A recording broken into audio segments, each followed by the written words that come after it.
Programme helmet programme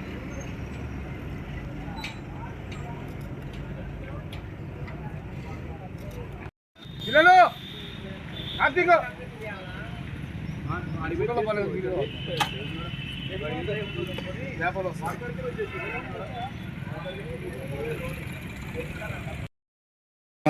ఏర్పాటు చేసుకొని పక్కన ప్లేసెస్ పెట్టుకున్నాం.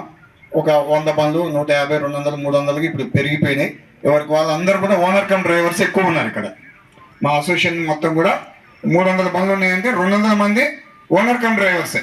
వాళ్ళు బతుకు తెరువు కోసం గతంలో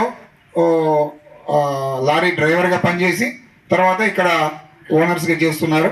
తర్వాత మాకు మెయిన్గా కొంత రోడ్డు మీద లారీలు నిలుపుకుంటే యాక్సిడెంట్స్ అవుతున్నాయి. మాకు పార్కింగ్ ప్లేస్ లేదు. పార్కింగ్ అప్పుడు కొంత ఇది కూడా పెద్ద రోడ్ లేదు, హైవే రోడ్ కాలేదు, సింగిల్ రోడ్డు ఉండేది.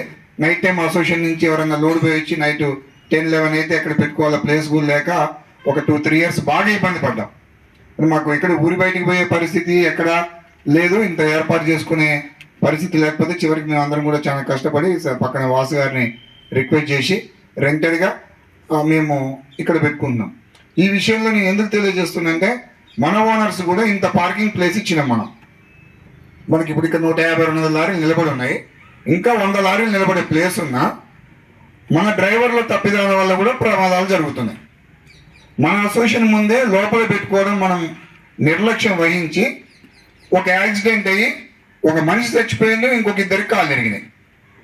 అంటే మనం ఇంత సొసైటీలో మనం రాష్ట్ర వ్యాప్తంగా కూడా అందరికీ చెప్పే పరిస్థితిలో ఉండి కూడా మనం కూడా తప్పిదాలు చేస్తున్నాం.